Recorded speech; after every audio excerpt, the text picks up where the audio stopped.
That is delicious.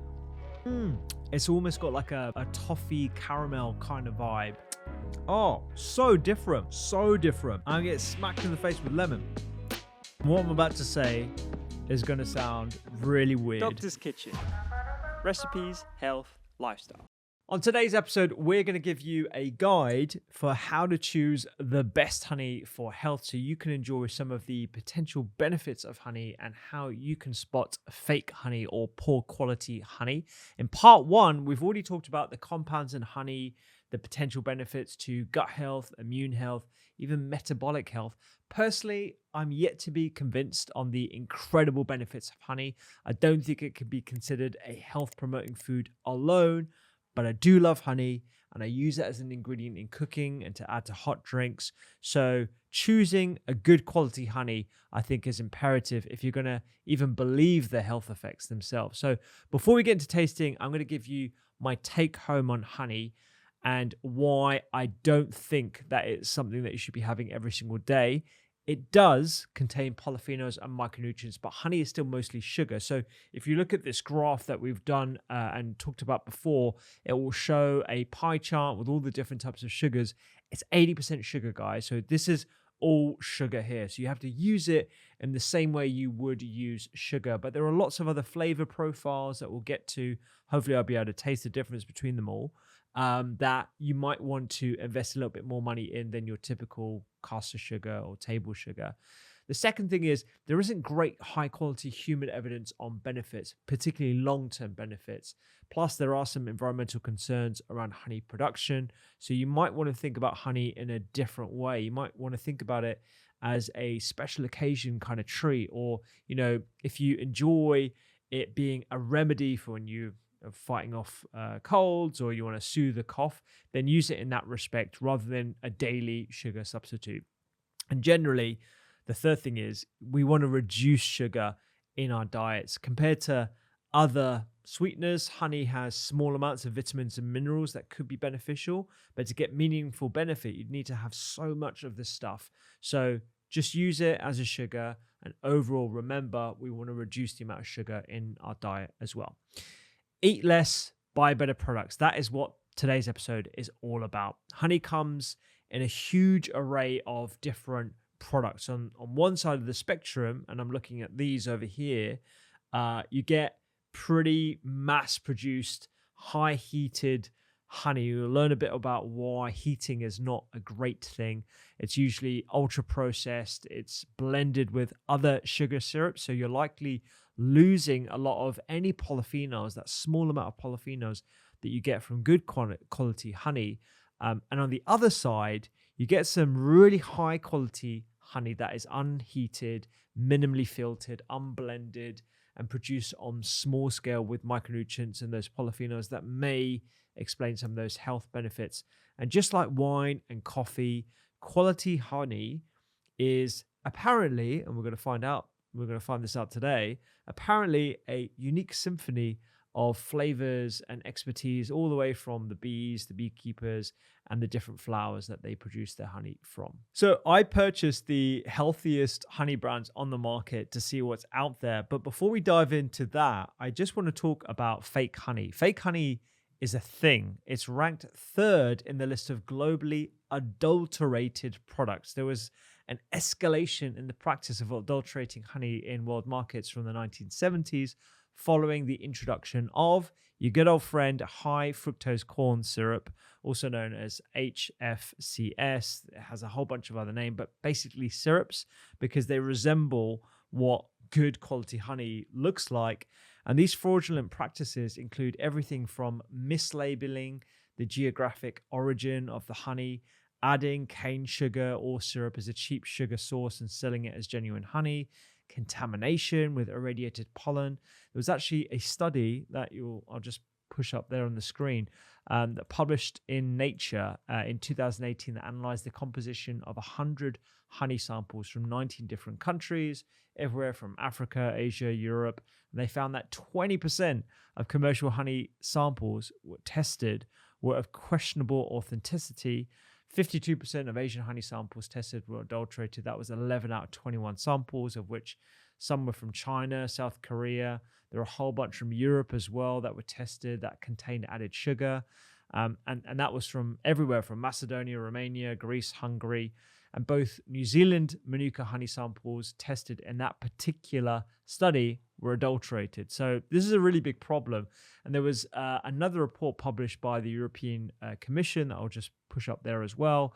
Their lab randomly sampled 300 honey consignments originating from 20 different export countries. And they found that 46% of imported honey was found to be fraudulent and suspicious of being blended with sugar. So this is a big problem with us, considering a large amount of the honey that we consume in Europe is actually imported. Europe is the second largest importer of honey in the world after the United States, with over 170,000 metric tons of honey imported every year. So not only is it fraudulent, it potentially has health and safety concerns as well, because depending on the origin, some of these adulterated honeys have been shown to contain antibiotics, toxins, irradiated pollen, even alkaloids. So it's a real big problem. So if you are going to be investing in honey, you want to make sure you're getting it from a reputable source. You might be wondering, why would gangs and companies make such an effort to adulterate honey? And the reason why is because there is money in honey. I've been waiting so long to say that. There is money in honey, guys. It cuts production costs massively for these big corporations because there is a huge price discrepancy between authentic honey and sugar. So, for example, a unit value for imported honey in the EU was 2.32 euros per kilogram, and syrups is 40 cents per kilogram. So there is the incentive to cut costs by just adding a bit of syrup in it. No one will probably know, and they're right. No one probably would recognize the fact that it's syrups. There's also a huge amount of demand which outstrips supply. So if you can charge a high amount and actually meet that demand, that's another incentive to adulterate your products. And also the system is really easily hacked. There is a common test to identify pure honey. It's called the C4 carbohydrate test, but it doesn't really distinguish between the different types of sugars found in honey samples. So diluted or contaminated products can make it onto the shelves, and it can be really difficult to know which is trustworthy and which isn't. So choosing good quality honey is an important skill to learn, and we're going to give you Doctor's Kitchen criteria for choosing quality honey. You do need to do a bit of research, but I think if you're going to be spending upwards of £10 for a little jar of honey, you may as well do this. So these are the green flags. These are the things that you want to look for. Local, unpasteurized or unfiltered, also known as minimally heated. You want to look for traceability, and you will look for lab tested. That's a bonus. So those are 4 things that you're looking for. Why do you want to look for local? So local small scale honey producers, most of the problems that you find in honey on mass scale is because of these mass producers of honey, where there are some questionable practices. They use a lot of these harsh chemicals and pesticides to produce more honey. The UK is one of the world's top 20 largest importers of honey, according to FAO statistics. But there is a thriving community of small-scale beekeepers in the UK that you'd want to support. There's a British beekeeping society which has over 24,000 registered members, with most of them just owning 1 or 2 hives. I've actually linked to this. So if you go to the website, if I can put it up here, you've got the British Beekeepers Association that was founded in 1874, guys. So you want to try and support these guys. They've got loads of information about neonicotinoids, which is the use of a particular pesticide that can lead to reductions in bee stocks and hives. And they've also got a whole bunch of campaigns that you can get involved in as well. So local honey is the one to go for. It's crafted in small batches by these artisanal individual beekeepers who practice balanced and sustainable beekeeping. So if you live in the EU, go for products that are produced in European countries, not only because you're supporting small scale, but there are actually laws that ensure that the honey is 100% honey as well. It's easy to evade those, but it just gives the extra layer of trustworthiness, I would say. So in practice, what you're looking for is, and this is what I'll be doing today as well, look at the label, see where the honey comes from, Try also farmer stalls, local markets, local butchers. They tend to stock the real stuff because they have a relationship with the beekeepers themselves as well. The second thing to look for is unpasteurized, also known as unheated, unfiltered, or minimally filtered. The guys that know what they're doing tend to be writing that on the bottles and on their websites as well. Why? Well, honey pasteurization is the process where you heat honey to a specific temperature followed by rapid cooling. And the aim is to destroy those microorganisms and delay what's called the crystallization process. I'll just show you what that looks like here. There's some honey that I'm holding up to camera, and it's just got all these delicious crystals, and it's properly crystallized. Like, there's no runny honey here. It's not coming out at all.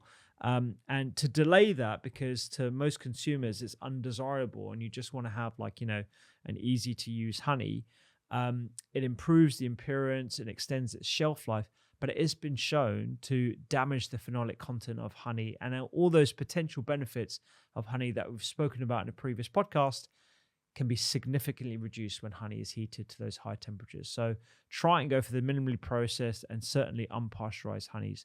You want to be looking for companies that use these slow handling techniques to pack honey from the hive to your jar, and the words you'll be looking for: unpasteurized and unheated. And just to note, a lot of people think crystallization is a bad thing. Crystallization is a good sign. If the honey goes hard or forms a more firm texture composed of these different fine crystals, also known as granulation as well, it's generally a sign that it has not been heat processed and nutritious pollen hasn't been filtered out. So those important enzymes and micronutrients haven't been damaged. Another sign to look for is something called frosting, which usually looks like a small white streak or crescent that gradually spreads around the narrow or upper part of the jar as well. So look for frosting, look for crystallization, look for unpasteurized or minimally processed. That's the one that you want to be looking for as well. Just a note on crystallization: it doesn't need to be crystallized for it to be raw honey as well, because crystallization can take different times depending on a number of variables, like the actual composition of the sugars themselves, the temperature at which honey is stored, if it's at room temperature or if it's stored in the fridge. It can affect the rate of this crystallization. And also, different flower nectars have different ratios of these different sugars as well. So just because it isn't crystallized doesn't mean it's a bad thing either. So there's two parts of that story. I don't want you to think, oh, if it's not crystallized, there's not decent honey. That's not the case at all. But crystallization is definitely not something to be afraid of. It's actually something to look for as well. And that way you know you're getting a decent honey. Words, unfortunately, like organic and pure and natural don't actually indicate that the honey was untreated. It's a bit of a murky world where you don't really know what the claims are actually referring to. But organic, pure, natural, they're not really good indications, hence why it's not part of our criteria. Raw is sometimes a synonym for high quality honey, but again, that's more of a marketing term. A lot of companies, actually, from what we've looked at, can't actually get the certification for raw, but they still produced unpasteurized honey.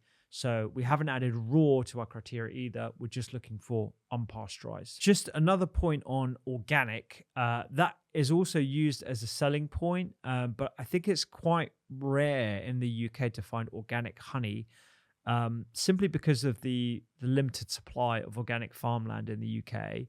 Plus, bees fly in 9-mile radius, meaning that it's quite unusual to find a large enough area to guarantee that someone hasn't used pesticides in their gardens or fields. So again, we didn't add it as a criterion because you're dealing with living organisms. They go where they want and they choose whatever they want. So how you guarantee the organic nature of your product, I think, is much harder than a typical organic crop that you can yield from your own piece of land.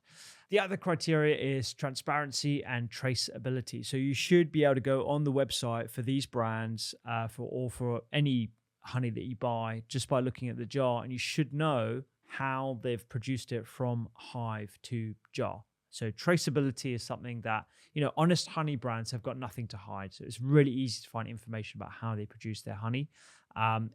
it is something you might need to do a little bit of research on, but that's what we're here for. We're going to do all the stuff for you. And the extra points, I would say, is lab testing for purity and polyphenols. This is something that I don't expect many honey brands will be doing because it's costly, it's time intensive, and consumers probably aren't actually looking for it. As a consumer myself and someone that is interested in the potential health benefits of honey, I would 100% be looking for lab testing on a website or on the jar.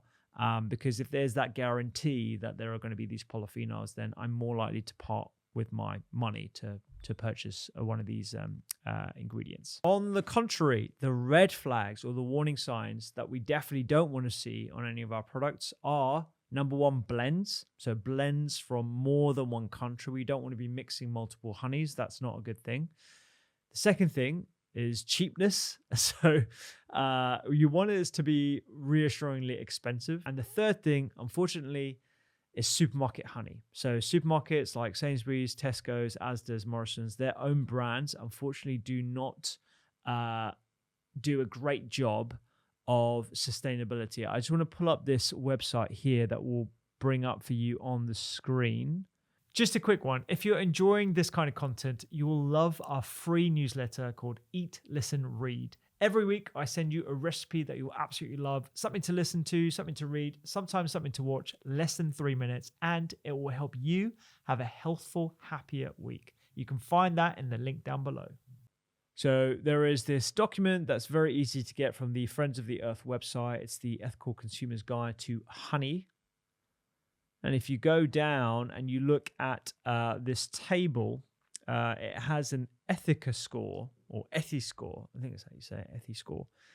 And you'll see they've ranked everything from environmental reporting, pollution and toxics, animal testing, workers' rights. There's a whole bunch of criteria that they've gone through.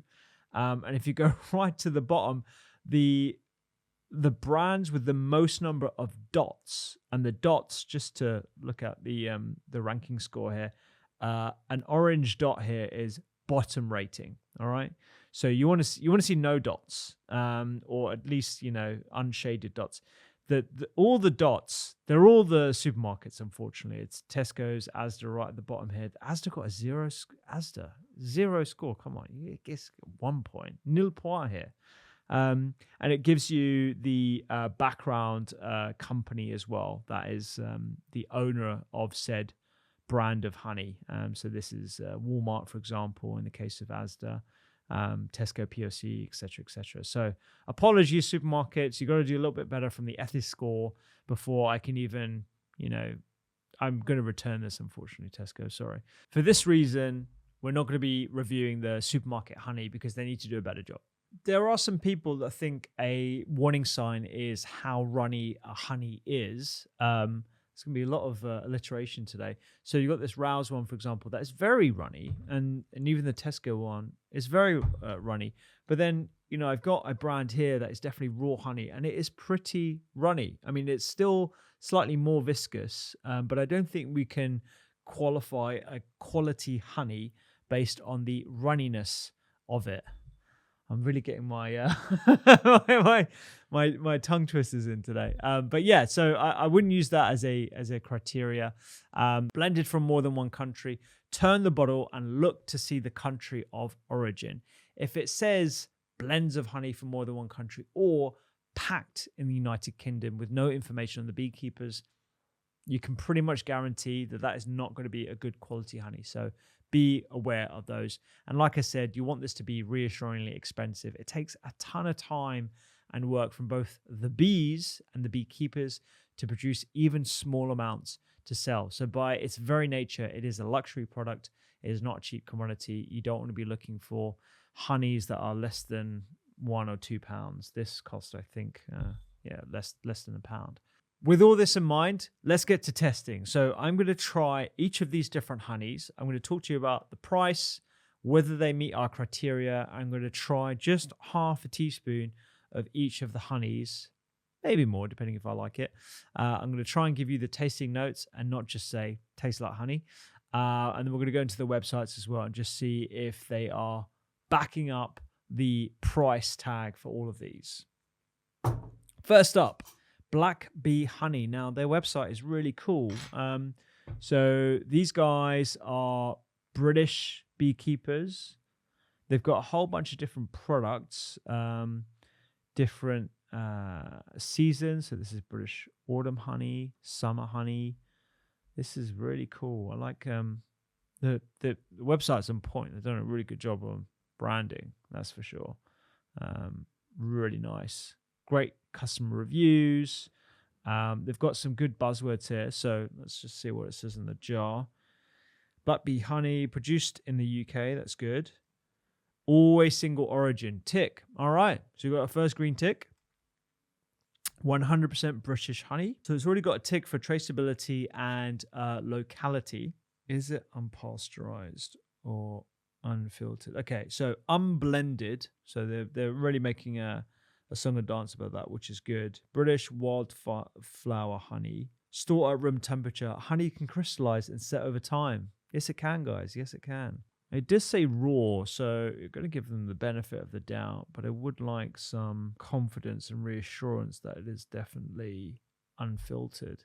It does have the beekeeper's name on it. Beekeeper Dennis in Somerset. Hi, Dennis. Just got loads of stories here. This might be Dennis, this bloke. Just want to know whether it is unfiltered and raw. It might not be. Flower to jar, B Corp certified. Again, that's a really good sign, the fact that it's got B Corp status. 2% of the turnover is used to create wildflower meadows, a vital habitat for honey. This particular honey that I've got here, it's got so many different types of honey.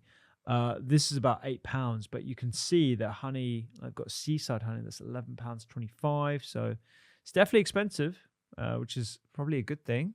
Anyway, all right. Well, it doesn't say raw.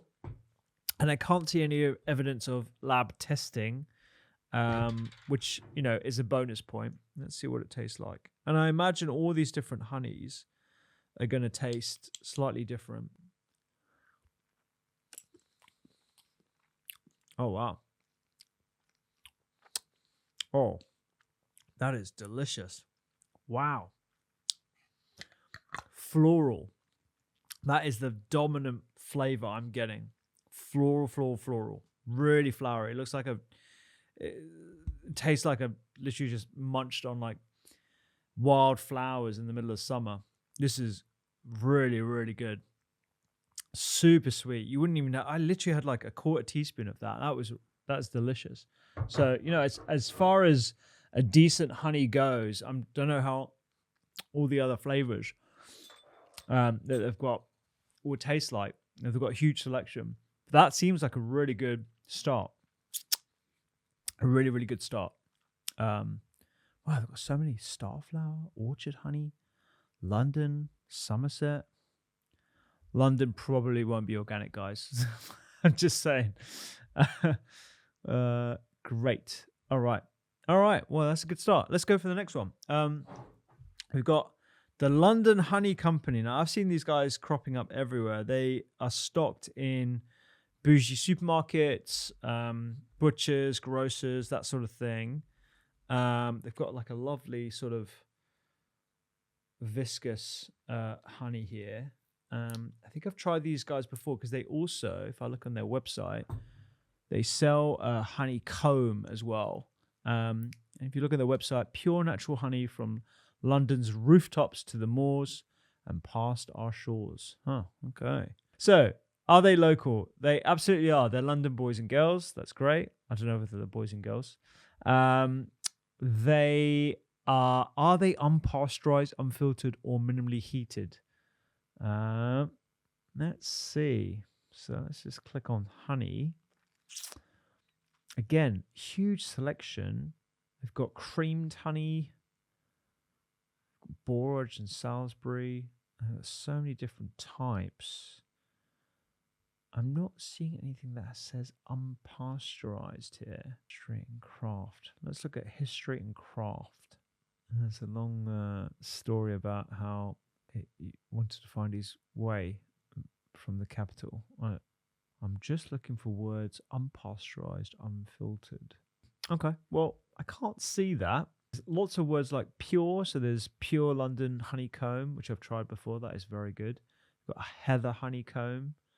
Um, but I'm not seeing the word raw or unpasteurized here. Traceability wise, I think these guys would definitely qualify for that. Certainly, they are pretty open with exactly where they're getting their honey from. Customer reviews are great, and I'm definitely not seeing any evidence of lab testing. So it doesn't meet those true criteria, but certainly reassuringly expensive. Aren't using blends, and they're definitely not supermarket honey, so that's great. Let's see. Again, I'm just going to use a teaspoon, the quart teaspoon. And the reason why is because, like we talked about in the previous podcast episode, honey is very sweet. It's very high in fructose, which is very, very sweet.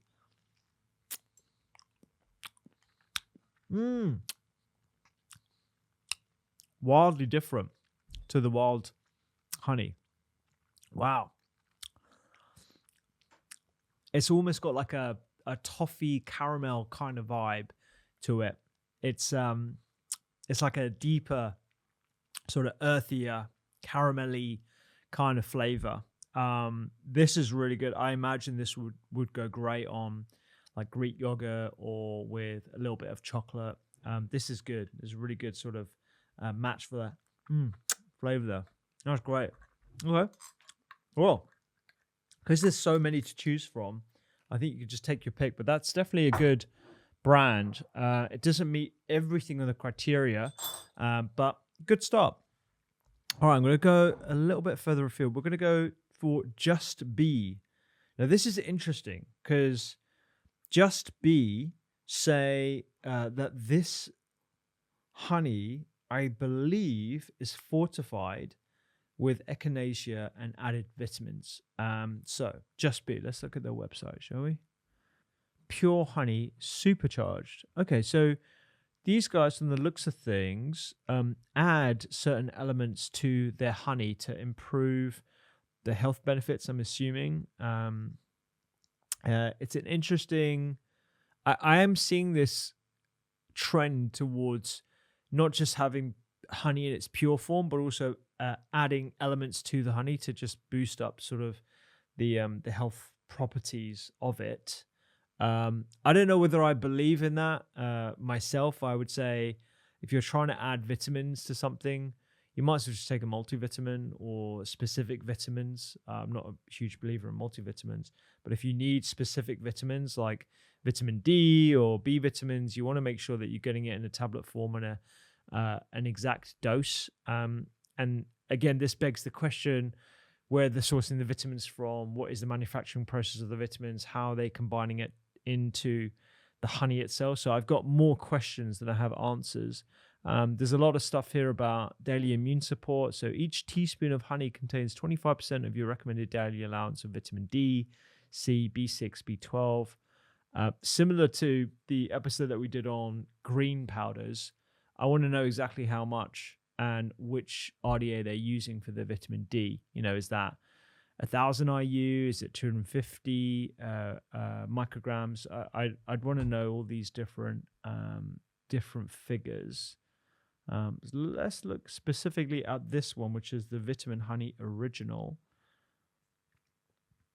Echinacea grows here in the UK, but has been used for centuries by Native Americans to treat various ailments. It is rich in antioxidants. Let's look. One thing I do like about these guys is that they come from a heritage of beekeepers themselves. So if you scroll down here and you go to the About page, Just Bee was inspired by co-founders Joe's family, who have a long history in beekeeping. Joe's dad is a beekeeper in Lancashire, and his granddad was a beekeeper before him in Ireland. Traceability, tick, definitely. I love that. And I think it's really important to support the generations of artisans who have done a phenomenal job of keeping this practice alive. I think you definitely want to support that. And it certainly ticks another box, which is locality. It doesn't seem like they would blend any honey from anywhere else. But one thing I would say is do a better job of just saying local and single origin on the packaging and on the website. I just want to see these ticks. Like, is it where exactly is it from? The heritage that you've got of your beekeepers and your families, and also specifically because you've got vitamins in this, I'd want to see lab testing to ensure that it does have those vitamins in, if that's one of the selling points. But also, as it is being marketed as a health food, lab testing I think would really help sort of differentiate from the rest of the market as well. And they've got a whole bunch of different products here, so you can shop by flavor. But then they've also got like lemon and ginger. So you added lemon and ginger. They've got orange, original. The original is the one that I've got here. But I can't see anything on lab testing or whether this is unpasteurized. Just for us, honey. Gives you daily immune support. Daily immune support. Free bee saving seeds. You got to admire their commitment to sustainability. I think there's definitely a lot of things to commend these guys on. Okay, let's go for a taste test. I think these guys are pretty popular on Jeff Bezos's shop as well. Oh man, I can't get into it. It's tightly sealed. I'm gonna have to get a knife, I think. Oh, maybe it's jab it in. I get honey all over me. Okay. This is quite runny, this honey. But again, that doesn't point to the fact that, I don't think the lack of... Oh, wow. So lemony. Oh, so different. So different. I get smacked in the face with lemon. This is really delicious. Really delicious. It's got like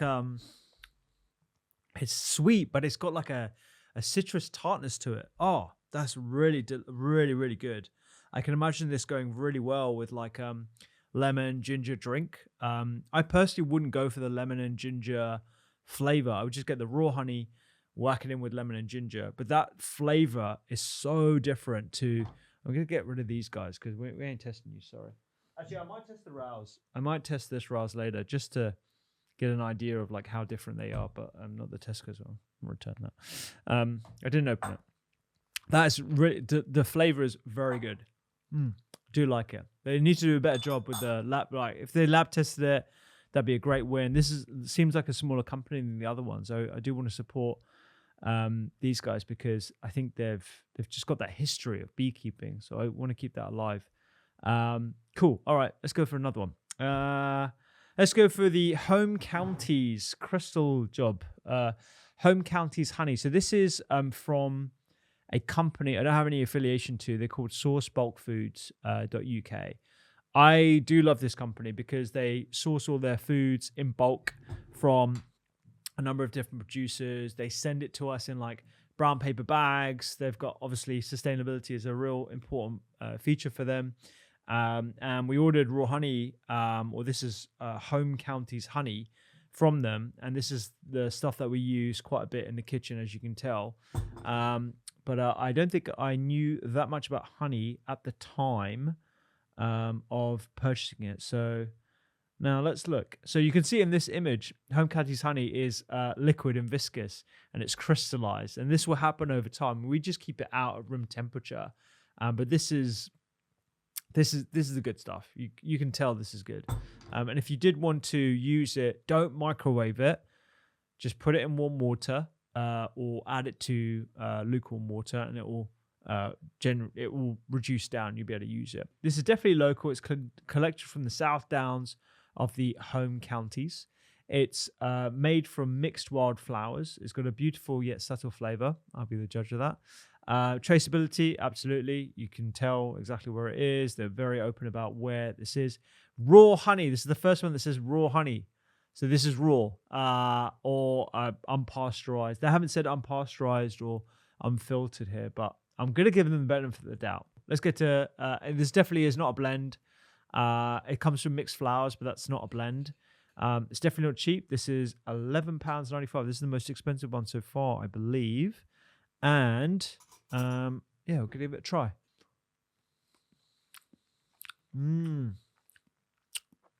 So I'm not getting as much of the sort of floral notes. I'm not really getting much of the citrus that I've had before. This tastes this sounds really stupid to say this, but it tastes most like sugar out of all of them. This is probably the most comparable to table sugar or a syrup, because I'm just getting like, maybe it's the fact that it's granulated and I'm just getting that granulation texture in my mouth, but I'm getting a lot of just, it's definitely honey, but it just tastes sweet. I'm not getting an overarching flavor at all from it. It's still good. I mean, we use it a lot. It's a decent honey. I use it in drinks. I've added it to my maca hot drinks. Add this to cardamom and ginger when I was on my coffee fast. That was good. Yeah, that's a decent one. All right, let's go to the next one. Melona. Now, this is a bit of a different one, so I don't think this is necessarily comparable, but I did want to try a raw honey with bee pollen. So this is raw honey. I'm assuming that this is also unfiltered, unpasteurized, minimally heated. This is produced in Cyprus. So it's a local honey to that region. So there's definitely traceability and locality to this. The benefits of having bee pollen appear to be the additional amino acids and polyphenols you get that are concentrated in bee pollen. We haven't really gone into depth talking about bee pollen per se. That's like a whole other topic, because there's like propolis, there's the pollen, there's the raw gel. There's so many different elements of honey that we just don't have time to go through every single one. But there do appear to be some additional benefits with bee pollen as well. Let's look at their website. So on their website, they've got a whole bunch of other products. They look slightly different to the jar that we've got here. Hopefully this is in date. Yeah, it's in date. We haven't been sold a dodgy jar. They've got like balsamic vinegar, extra virgin olive oil. I'm just going to go for the raw honey spread, which I believe is the one that we've got here. Now, these will look different to the one I've got. Raw honey with peanuts. Oh, that sounds delicious. Lemon balm, coffee. Oh, wow. These guys do a good job. The coffee honey for coffee, or is it? No, it's got coffee in it. Coffee in it? Yeah, it's got coffee in it. These honeys have got like, there's organic raw honey with carob, almonds, coffee, mint. They look great. I'd love to try all of these. I don't think we can get these in the UK just yet. Okay. Well, there's not really much I can tell. There's definitely no evidence of lab testing. I would say it probably ticks the boxes for locality and traceability and the fact that it is raw. I'd love to see them make more of a song and dance about the fact that it is unpasteurized, unfiltered. But anyway, let's give these guys a try. Oh, look. It looks kind of like it's got flecks of chili in it. Let's see. All right. This is like, ooh. Oh, can you not tilt it? I can't tilt it because Mitch is trying to get me to tilt this. I'm like, unless you want to clean it off the podcast desk afterwards. Can you see that? All right, you can see it. All right. This is got like a real sort of stretchy vibe to it. This is like a warm toffee almost. I wonder if it's going to taste like this. Okay, let's give this a shot.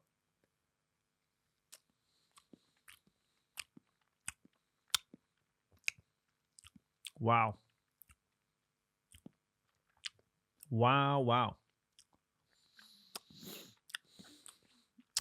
Does not taste that sweet at all.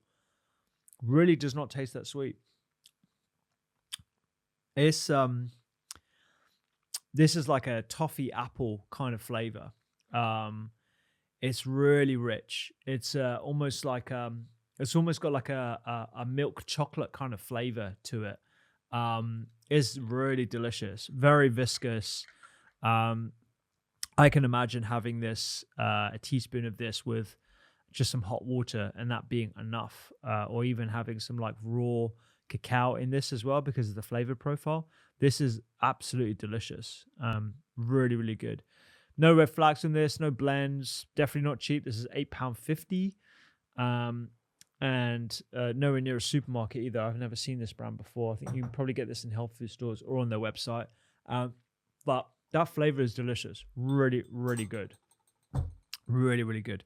I'm going to try the browse here because this, definitely doesn't tick the boxes that I'd want from an expensive honey. Let's go on their website. I think these guys are probably one of the biggest producers of honey in the UK. Lovely pictures of the beekeepers. Let's go products. We've got wildflower honey. Oh, Nutmeg's got up here. Hello, Nutmeg. You got her on shot. So somebody mentioned honey to her ears picked up. It's all right, sweetie. Go back to sleep. You're all good. You're all good. Wow, they've got so many. That's it. Chili honey, runny honey, dark rich honey. Okay, cool. This is the honey that I've got in front of me. Runny honey. Now I imagine this is definitely not raw. You can buy it in most supermarkets. I wouldn't discount that from them. But I can't really find much information about provenance, although they do have a section called provenance on their website. Let's see. Exquisite honey with browse. Scroll down. Did you know there aren't enough bees and beekeepers in the UK to satisfy our love for honey? I know. We eat so much honey in the UK that we need the help of bees from all over the globe to satisfy UK demand. Okay, fine. Yeah, I understand that if you're a mass producer, but that's basically antithetical to everything that I've just said on the podcast thus far. We want to be looking more locally, particularly if you're going to be spending money on these products. So I understand their point of view, but actually, you want to be looking, if you're going to be investing money into your honey, just go for the local one. Can't actually get a price. So let's see, let's go Ocado. It's probably the most accessible to most people. £2. So this is cheap. This is cheap. And this is a blend from more than one company and more than one geographical area. And just because it's available in supermarkets, I don't think that's a discounter. It's not a supermarket owned brand, but there may be some let's say, questionable practices from an ethical and sustainability point of view, despite their website.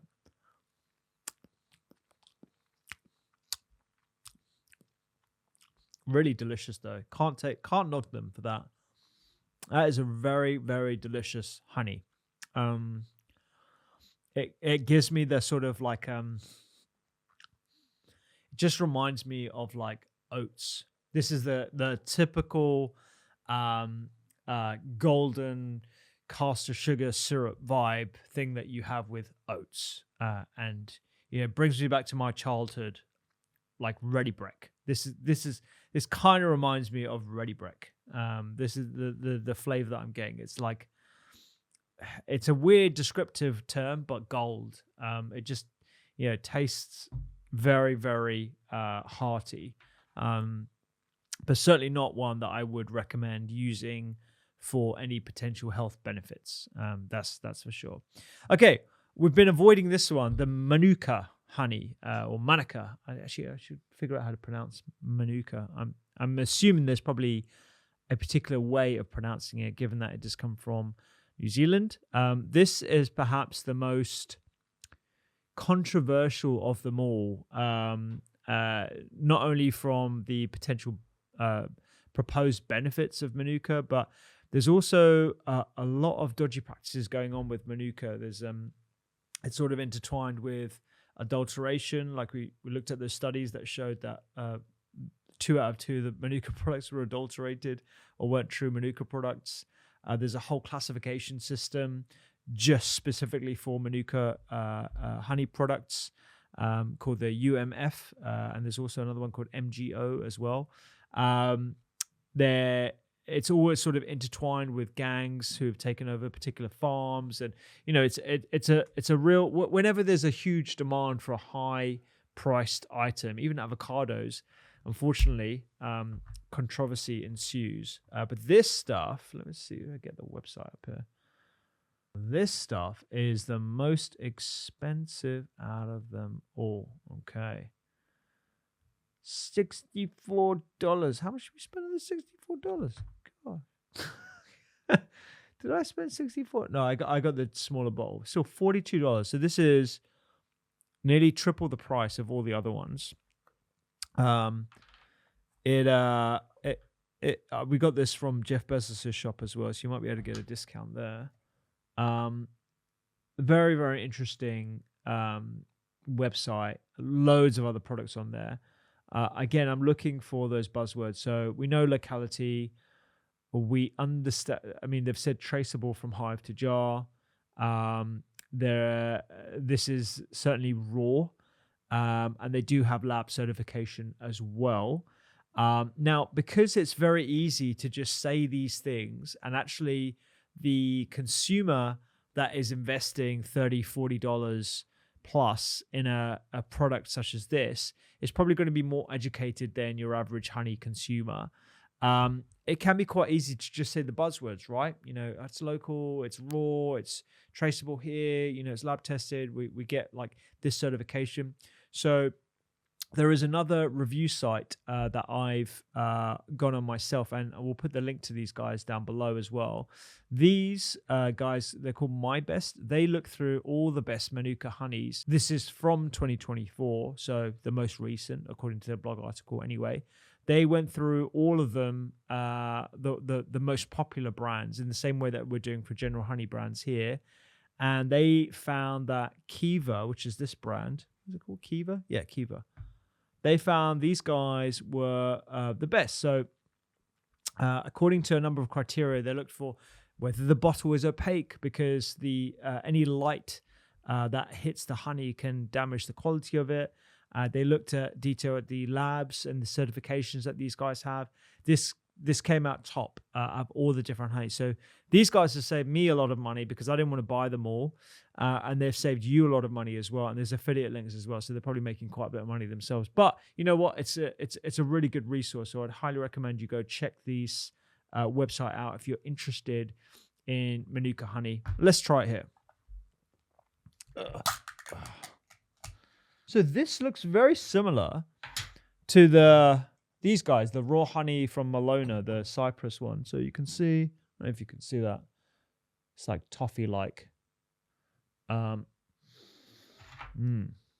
Rich. Oh yeah. It looks very similar. It's almost like a sticky apple puree, or like like applesauce.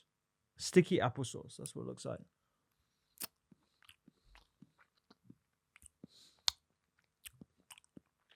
Wow.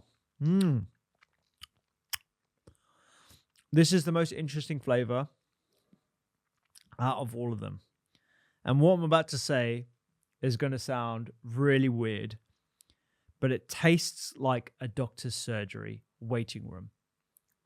That is the instant image I got in my head was when I walk into my GP surgery. And this is years of working in multiple medical surgeries. They all have this sort of faint antiseptic kind of vibe. Everyone kind of knows when you go to your GP and you're there for your vaccines or get some antibiotics, whatever it might be. This is what it tastes like. It literally tastes like a doctor's surgery waiting room. Yeah. Very medicinal. Very antibacterial, very Dettol. And that isn't to say that it's not sweet, but that's the overarching flavor that I'm getting. And you know what? Maybe that speaks to the antibacterial nature of Manuka honey. I mean, it is prized for its antibacterial and antimicrobial properties. This, if you believe the label and the lab testing that they've got on their website, is very high in the methyl glycol index, the MGO. They've put here independently tested and rated to be at least 15 plus in the UMF score. So, if this is almost like medical grade honey, hence the price point of it as well. And it's interesting to see that the total sugars in this particular manuka honey. So if you remember, we looked at the sugars in the previous episode with the pie chart. It showed 80%. This says 70%. So it stands to reason that it's either a higher water content, which I don't believe because this is quite viscous, but maybe there's a slightly larger polyphenol content than your average raw honey. Hence why the flavor profile is so distinct and unique. So this is very interesting. I'd be very interested if I was in the market for getting an antimicrobial sweetener or something to help with coughs and colds. I'd probably be looking at spending the extra money for this. And you think these are all very expensive products ranging from £8 to 30, 40. But you've got to think about it from the perspective of price per use. I've literally just had half a teaspoon of all of them. I imagine this has lasted us 7 or 8 months, and we use it for cooking over here. And we're constantly doing recipes in our Doctor's Kitchen app and all the recipes that you find online. So it's not a product that you tend to buy over and over again, unless you're literally squeezing everything all over your oats and stuff, which I don't recommend doing in the first place.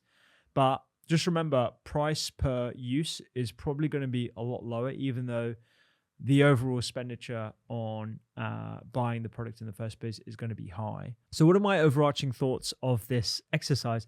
First of all, I really enjoyed just taking the time to examine and taste all these different honeys. I think you can really get into it. And if you get the opportunity to go to a market store or a farmer's market, they tend to have tasters out there, like, on the little wooden sticks.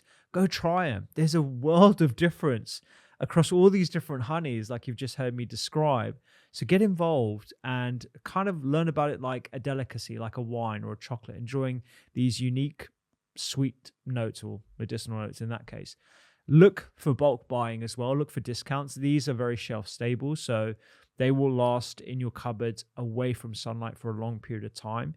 It may be worth, adding to hot water with lemon and ginger when you're feeling unwell or if you've got a cough. But for health reasons, I wouldn't say that it is overall worth the investment.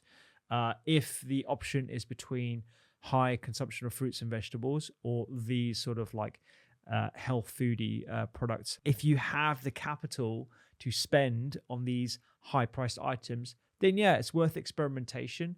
But I wouldn't let this be at the detriment of you investing in other areas of your health. Alternative ways to sweeten your food: fruits, bananas, berries, but also don't sleep on the spices. Things like cinnamon, cloves, star anise. These have a lot more evidence for their anti-inflammatory and antimicrobial benefits rather than honey alone. But if you can have both, why not? Just remember, it is still a sugar. Let me know in the comments if I've missed anything. We haven't gone into the environmental concerns as much. I am going to do another video. I'm going to show you how I like to use honey myself in the kitchen, in drinks and also foods as well. But if you want us to do another episode on this, or you want to look at specific types of honey, let us know in the comments. I would love to do some more of these tasting videos. If you like that episode, you will love this episode with Jesse and Chisape. We talk about glucose, the uses of glucose, and glucose hacks that can flatten your glucose curve and why that is important for health and longevity. You can check it out by clicking on the link right now.